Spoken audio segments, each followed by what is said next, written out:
नमस्कार विद्यार्थी मित्रांनो, मी प्राध्यापक लवजाबे सर. तुम्हाला माहीतच आहे की मराठी व्याकरणाच्या आपण सुरू केलेल्या प्रश्नांच्या सिरीजमध्ये आज भाग क्रमांक 6 तुमच्या समोर घेऊन आलोय. पोलीस भरती, MPSC आणि टेटच्या विद्यार्थ्यांसाठी व बृहन्मुंबईच्या लिपिकची तयारी करणाऱ्या विद्यार्थ्यांसाठी मराठी व्याकरणाची परीक्षेला आलेली वारंवार ज्या प्रश्नांवरती फोकस झालेला आहे ते प्रश्न मी तुमच्या समोर ठेवतोय. अजिबात वेळ खराब करायचा नाही आहे. आपण लगेच नवीन प्रश्नांकडे जाऊया. चला तर सुरुवात करूया. पहा, पहिलाच प्रश्न तुमच्या समोर ठेवला आहे. पर्याय आणि प्रश्न सगळं तुमच्या समोर आहे. तुम्हाला लगेच वाचून घ्यायचं आहे आणि त्या प्रश्नाचं उत्तर द्यायचं आहे. जर तुम्ही त्या प्रश्नाचं उत्तर कमेंट बॉक्समध्ये दिलं तर उद्याचं लेक्चर मी आणखीन इम्प्रेसिव्ह बनवण्याचा प्रयत्न करतो. चला बघूया मित्रांनो. खालीलपैकी तत्सम शब्द ओळखा. पर्याय दिलेत त्यांनी घास, भूगोल, चिमणी आणि आजन्म. आता सगळ्यात सुरुवातीला तत्सम शब्द म्हणजे काय हे मी सांगतो, तोपर्यंत तुम्ही याचं उत्तर कमेंट बॉक्समध्ये द्या. तत्सम म्हणजे काय मित्रांनो? तत्सम शब्दाचा अर्थ होतो जे शब्द संस्कृत भाषेतून जसेची तसे आपल्या मातृभाषेत मराठी भाषेत आलेले आहेत त्याला आपण तत्सम शब्द म्हणतो. मग असा कुठला शब्द आहे का जो जसाची तसा बदल न होता आपल्या मराठी भाषेत आला आहे? चला तर पाहूया आपण लगेच. आजन्म हा फारसी शब्द तुम्हाला माहीत, अव्ययभाव समासात तुम्ही पाहत असता. त्याला उपसर्ग लागलाय. चिमणी हा देशी शब्द आहे. चिमणी देशी शब्द आहे. घास हा शब्द तुम्हाला जरी तत्सम वाटत असला तरी तो तत्सम नाही मित्रांनो. जर घासऐवजी इथं जर त्यांनी ग्रास दिलं असतं तर मग आपण मात्र त्याला तत्सम शब्द म्हणाला असतो. म्हणून हेही आपल्या प्रश्नाचं उत्तर नाही आहे. भूगोल हा जो शब्द आहे ना मित्रांनो तो तत्सम शब्द आहे. ठीक आहे, चलो पुढे जाऊया. चला, अत्तर हा शब्द कोणत्या भाषेतून मराठी भाषेत आलेला आहे? वेगवेगळ्या भाषेतली मराठीत येणारी शब्द असंख्य असतात. त्यामुळे मराठी भाषा अधिक वृद्धिंगत, प्रगल्भ आणि वाचनीय होत आहे. चला आपण पाहूया कुठला शब्द अत्तर शब्द विचारला त्यांनी. तुम्ही उत्तर द्या, मी पर्याय वाचतोय. फारसी, अरबी, इंग्रजी आणि फ्रेंच. अत्तर. चला ट्राय करा. तुमच्याकडून अपेक्षित आहे की उत्तर लगेच आलं पाहिजे. फारसी शब्द आहे. कोणता शब्द आहे? फारसी. फारसी भाषेतनं आलेला जो शब्द आहे त्याला आपण अत्तर म्हणू शकतो या प्रश्नांच्या संदर्भामध्ये. चला पुढे जाऊया लगेच. Next question. अजिबात वेळ घालणार नाही. गोविंद शास्त्रीय गाणे चांगले गातो या वाक्यातील विधेय ओळखा.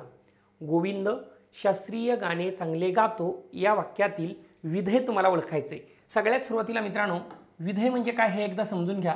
विधेय म्हणजे ज्यामुळे वाक्याला पूर्णार्थ प्राप्त झालाय त्याला आपल्या दुसऱ्या भाषेत तुम्ही क्रियापद म्हणू शकता. आणि जर तुम्हाला उद्देश विचारला असता, जरा इकडे येतोय बाजूला, जर तुम्हाला उद्देश विचारला असता उद्देश म्हणजे काय, तर उद्देश म्हणजे मित्रांनो त्याला तुम्ही कर्ता म्हणू शकता. उद्देश म्हणजे कर्ता. आत्ता प्रश्न वाचून घ्या. गोविंद शास्त्रीय गाणे चांगले गातो या वाक्यातील क्रियापद ओळखा म्हणजेच विधेय ओळखा. आत्ता बघा, जो शब्द वाक्याचा अर्थ पूर्ण करतो त्या वाक्याला आपण क्रियापद म्हणतो. दुसऱ्या भाषेमध्ये त्याला उद्देश म्हणतो. आणि क्रियापदाबद्दल अधिकची माहिती देणाऱ्या शब्दांना आपण विधेय विस्तार म्हणतो. चला तर इथं आपलं उत्तर आहे गातो. पहा पर्यायामध्ये गोविंद नाही, तो त्याचा कर्ता आहे. चांगलं ते क्रियापदाचं विशेषण सांगितलंय. शास्त्रीय असा शब्द आलेला आहे ना म्हणून आपलं उत्तर आहे गातो. चला प्रश्नाकडे पुढे जाऊया. नेक्स्ट प्रश्नाकडे जातोय. परत एकदा प्रश्न वाचून घ्या आणि माझ्या प्रश्नाचं उत्तर लगेच द्या. प्रश्न आहे बघा. वंदना, प्रार्थना, अर्चना या शब्दांमधील प्रत्यय कोणता आहे? प्रत्यय विचारले तुम्हाला. नामाला लागणारा प्रत्यय तुम्हाला विचारलेला आहे. पहा, वंदना, प्रार्थना, अर्चना. वाचताना जर थोडासा मी बदल केला आहे. जरा माझं जे वाचनाची थोडीशी आरोह अवरोह आहेत ते मी तुम्हाला लक्षात येण्यासाठी वेगळे घेतलेत. अंत नाही आहे कारण आ आलाय म्हणून न तर शेवटी नाही आहे, पर्याय कट झालाय. रणाचा रचा उच्चारच वरती आलाय रफारात, पण र नंतर न एक आणखीन व्यंजन लास्टला आले म्हणून रणा येऊ शकत नाही. आता ना का नाही मित्रांनो? इथे विभक्तीचा प्रत्यय विचारलेला नाही आहे, शब्दांचा प्रत्यय विचारला आहे. आता तुम्ही म्हणाल सर विभक्तीचे प्रत्यय पण शब्दालाच लागतात, पण इथल्या प्रश्नाचं मिनिंग वेगळं आहे. हे बघा, वंदना, प्रार्थना, अर्चना याला अना नावाचा लास्टचा उल्लेख, माझा उच्चार तुमच्या लक्षात येईल म्हणून त्याचं उत्तर अना आहे. ठीक आहे, पुढे जाऊया. येई येई विठाबाई, माझे कुटुंबाच्या आई वरील वाक्यातील अधोरेखित शब्दांमधून साधित शब्दाचा कोणता प्रकार व्यक्त होत आहे? शब्दापासून साधलेला साधित प्रकार कोणता व्यक्त होत आहे? पहा मित्रांनो, आता अंश अभ्यासाचा अर्थ होतो की अर्धा शब्द रिपिटेशन होणे, म्हणजे अर्धा शब्द पुन्हा पुन्हा येणे. ठीक आहे. आता मी जर म्हणलं तुम्हाला काही घरबीर आहे की नाही, घर बीर, हा बघा घरबीर, र रिपीट झाला आहे पण पूर्ण शब्द रिपीट झाला नाही.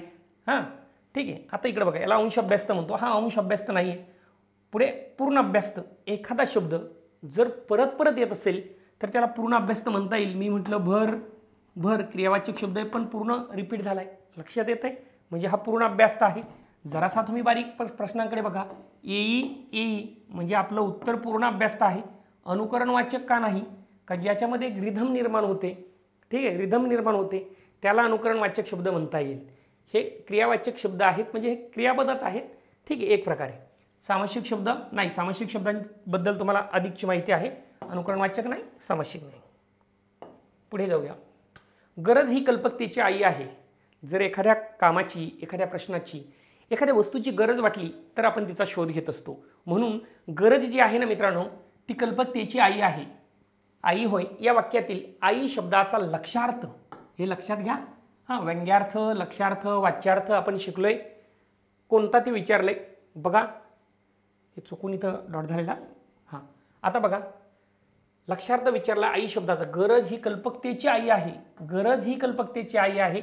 याच्यात माता शब्दाचा अर्थ येतच नाही आहे. गरज ही कल्पकतेची आई आहे म्हणजे काय? जर एखाद्या कामाची गरज वाटली, वस्तूची गरज वाटली तर आपण तिचा शोध घेतो. म्हणजे गरज शोधाची जननी आहे, शोधाची माता आहे, शोधाची आई आहे. म्हणजे ते आपल्या उत्पत्तीचं कारण आहे. तरच आपण उत्पत्ती शोधू शकतो, करू शकतो. जन्मदात्री हे आई म्हणून आलेले शब्द आहेत. आई शब्दाचा मतितार्थ, लक्षार्थ पाहिजे आपल्याला. आलं लक्षामध्ये? चला पुढे जाऊया. प्रश्न वाचा. संबोधन म्हणजे हाक मारणे. मित्रांनो, संबोधन दर्शवताना कोणते विरामचिन्ह वापरतात?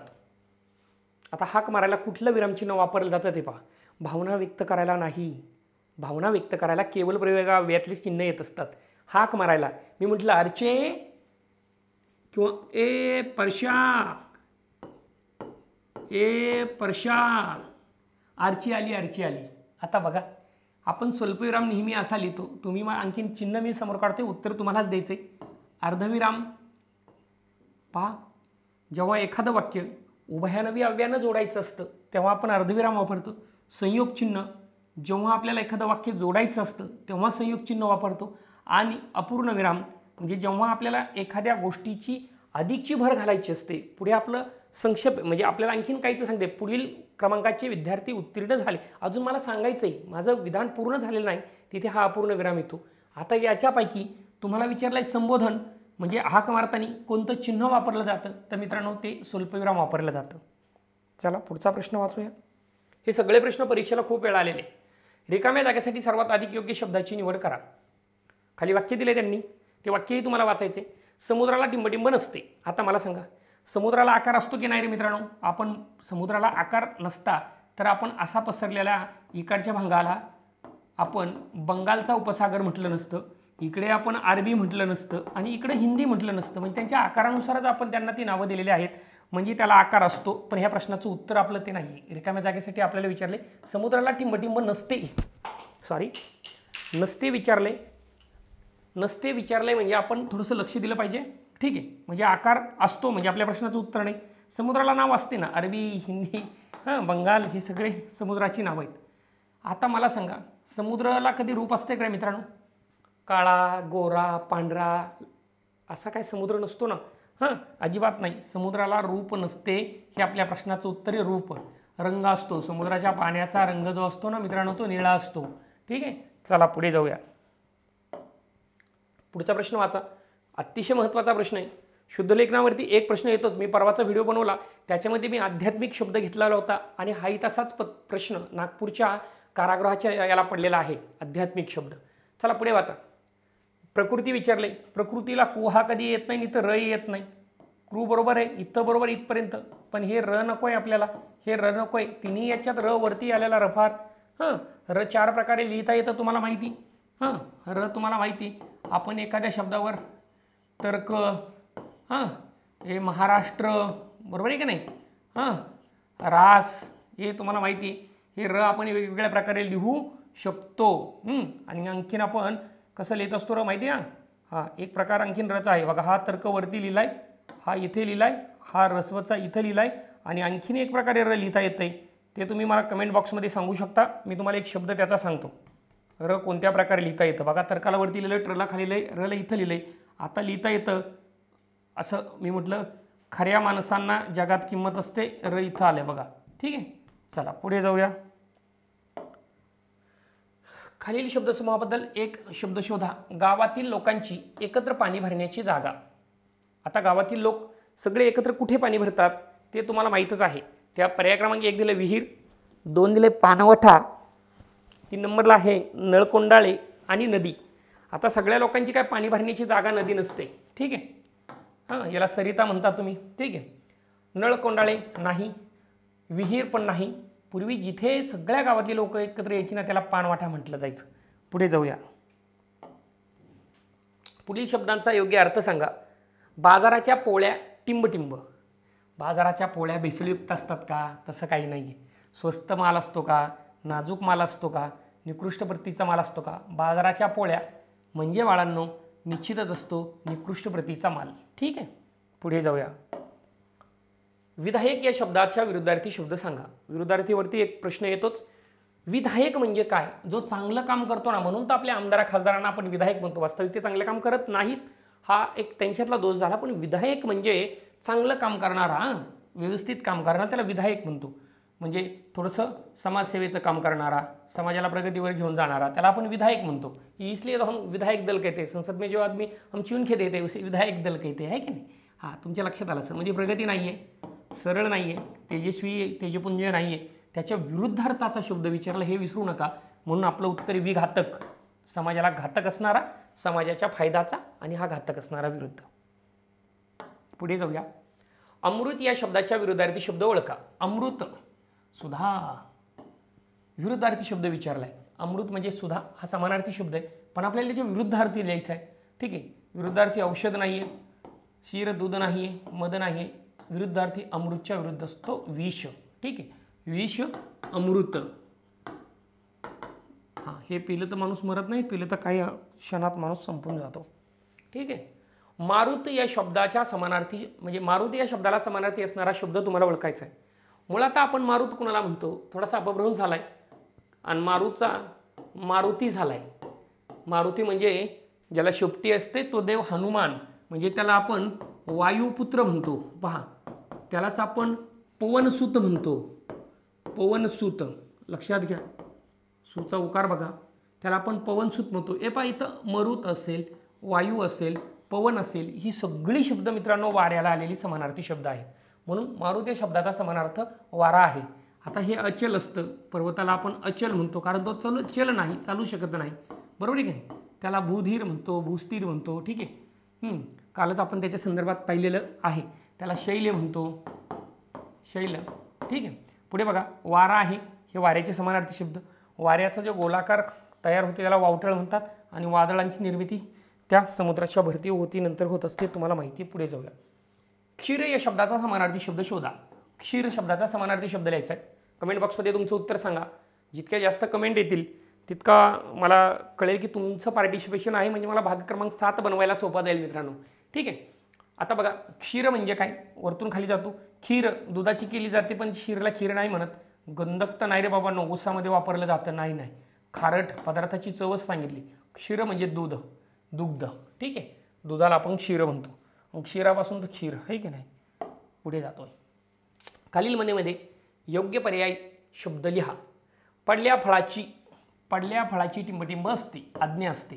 पडल्या फळाची काय असते? आज्ञा असते. म्हणजे काय? एखाद्यानं एखादा शब्द सांगितला की समोरच्याने उचलला. ठीक आहे, त्याला आपण म्हणतो आज्ञाधारक. म्हणजे पडत्या फळाची आज्ञा की तो लगे कामाला लागतो. ठीक आहे, पुढे जाऊया. साल गुढी वगैरे काही नाही आहे. पुढचा प्रश्न पहा. जा या क्रियापदाचे भूतकाळी रूप ओळखा. आत्ता मुळात लक्षात घ्या, हे धातू दिलेला आहे यांनी आणि त्याचं भूतकाळी रूप सांगितलंय. आता भूतकाळी रूप मी जाता वाक्यात वापरताना पाहिजे. जाताना इथं तर हे धातू साधित आलंय, आपल्याला तर काय सांगितलं? भूतकाळी क्रियापदाचं रूप सांगितलं. हे तर क्रियापदच नाही आहे ना, मग हा प्रश्न निघून जातो. आता पहा, जा या क्रियापदाचे भूतकाळी रूप सांगा. आता जा इथं दिलंय, ठीक आहे, हे बी गेला. आता जातो आणि गेला. जातो म्हटलं की आपल्या लक्षात येतं हे भविष्यातली घटना आहे. मी शाळेला जाईल, जातो, तुम्ही वाट पहा, मी जाणार आहे, जातो, ठीक आहे, जाणार आहे, जातो, ठीक आहे. आणि म्हटलं राम शाळेत गेला, घडून गेलेली घटना आहे, म्हणून याला भूतकाळ म्हणता येईल. ठीक आहे, पुढे जाऊया. मुलांनी पोटभर पेरू खाल्ले या वाक्यातील प्रयोग ओळखा. गंमत आहे. तुम्हाला जर प्रयोग ओळखायचा असेल ना मित्रांनो, तर पहिले क्रियापदावर फोकस करा. कर्मकर्तरी, भावे प्रयोग, कर्तरी प्रयोग आणि कर्मणी प्रयोग. मुलांनी पोटभर पेरू खाल्ले. आता खाल्ले शब्दातला मूळ धातू घ्या. क्रियापदाचा मूळ धातू खा आहे. त्याला प्रश्न विचारा, खाणारे कोण रे? खाणारे कोण? कोणी खाल्ले पेरू? तर पेरू खाणारे आहेत मुले. मग वाक्याचा मुले आहे कर्ता. वाक्याचा काय येतो? कर्ता आहे. आता कर्तरी प्रयोगात कर्त्याला प्रत्यय कधीच नसतो. इथं तर कर्त्याला प्रत्यय आलाय म्हणजे कर्तरी फिक्स नाही, म्हणून पहिले कर्तरीचे पर्याय कट करून टाका. कर्तरी गेला, कर्तरी गेला. आता बघा, खाण्याची क्रिया कुणावर झाली असा प्रश्न जर आपण विचारला, न्याची क्रिया कुणावर झाली, तर आपल्याला कर्म शोधता येईल. खाण्याची क्रिया कुणावर झाली रे? खाण्याची क्रिया कुणावर झाली? कुणावर झाली? तर पेरूवर झाली. मग पेरू आपल्या वाक्याचं कर्म आहे. पेरू काय आपल्या वाक्याचं कर्म. लक्षात घ्या, हे आपलं कर्म आहे. कर्माला प्रत्यय लागलेला नाही. जेव्हा कर्माला प्रत्यय लागलेला नाही आहे, कर्त्याला प्रत्यय जर दोघांना असतात तर भावे प्रयोग झाला असता, भावे गेला. आपला उत्तर उरला कर्मणी प्रयोग. म्हणजे काय मित्रांनो, मी कालच्या लेक्चरमध्ये पण सांगितलं होतं की जेव्हा कर्माला प्रत्यय नसतो, जेव्हा कर्माला प्रत्यय नसतो आणि कर्त्याला 100% प्रत्यय असतो, तेव्हा डोळे झाकून तो प्रयोग कर्मणी प्रयोग असतो. म्हणून आपल्या प्रश्नाचं उत्तर कर्मणी प्रयोग आहे. पुढे जाऊया. सचिवालय हा शब्द कोणत्या समासाचे उदाहरण आहे? समास दिलेत खाली चारही पर्यायामध्ये. सचिवालय, सचिवाचे आलय. आलय म्हणजे मित्रांनो राहण्यासाठीचं असतं ना ते घर. ठीक आहे. आता बघा, अव्ययभाव समासामध्ये पहिलं पद महत्त्वाचं असतं. ठीक आहे, सचिवाचे आलय. ठीक आहे, हे पहिलं पद महत्त्वाचं असतं म्हणून अव्ययपद नाही. द्वंद्व समासामध्ये पहिलं आणि दुसरं दोन्ही पदं महत्त्वाची असतात. पण ज्यावेळेस मला सचिवालय म्हणायचं आहे, त्या सचिवासाठी आलय. साठी शब्द म्हणजे चतुर्थी विभक्तीचा, अव्ययाचा प्रत्यय चतुर्थीचं काम करतोय, म्हणजे इथं तो तत्पुरुष समास आहे. ठीक आहे, लक्षात आले.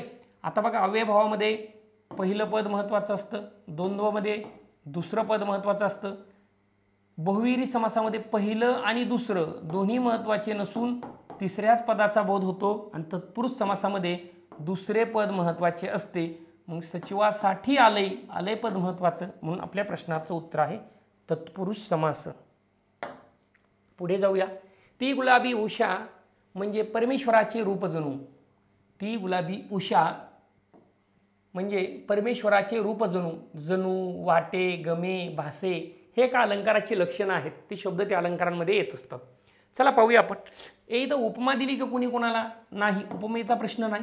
रूपक अलंकार नाही. यमक साधलाय का कुठल्या शब्दात? नाही. मग उत्प्रेक्ष आहे. उत्प्रेक्ष म्हणजे कल्पना करणे. उत्प्रेक्ष म्हणजे काय? कल्पना करणे. ही कल्पना करत असताना जणू मला ते उपमेय जे आहे पहा, जणू, वाटे, गमे, भासे हे जे शब्द असतात, हे शब्द येतात. आणि आणखीन एक फॅक्ट लक्षात घ्या, ह्या उत्प्रेक्ष अलंकाराची इथे सांगतो. इथे नेहमी जे उपमेय आहे, हे उपमेय उपमानापेक्षा श्रेष्ठ दाखवलं जातं. उपमानापेक्षा काय दाखवलं जातं? श्रेष्ठ दाखवलं जातं. आणि इथं तसंच आहे. ती गुलाबी उषा म्हणजे परमेश्वराचे रूप जणू. म्हणजे ती गुलाबी उषा आहे, ते पडलेलं जे स्वप्न आहे, ती रात्र आहे, ती परमेश्वराच्या रूपापेक्षा भारी असणार आहे का? नाही. म्हणजे काय? उपमानापेक्षा म्हणजे बाळांनो नामापेक्षा थोडक्यात इथे विशेषण श्रेष्ठ दाखवलेलं आहे. म्हणजे जणू वाटे म्हणजे ते विशेषणाचे जणू. ठीक आहे, असं दाखवलेलं आहे. म्हणून आपल्या प्रश्नाचं उत्तर ते आहे. पुढे बघा. धन्यवाद मित्रांनो. आज आपण थोडेसे कमी प्रश्न घेतलेत. ठीक आहे, उद्याच्या लेक्चरमध्ये आपण पुन्हा भेटणार आहोत. तोपर्यंत कमेंट बॉक्समध्ये तुमच्या प्रतिक्रिया कळवा. नक्की भेटूया उद्या याच वेळेला. धन्यवाद.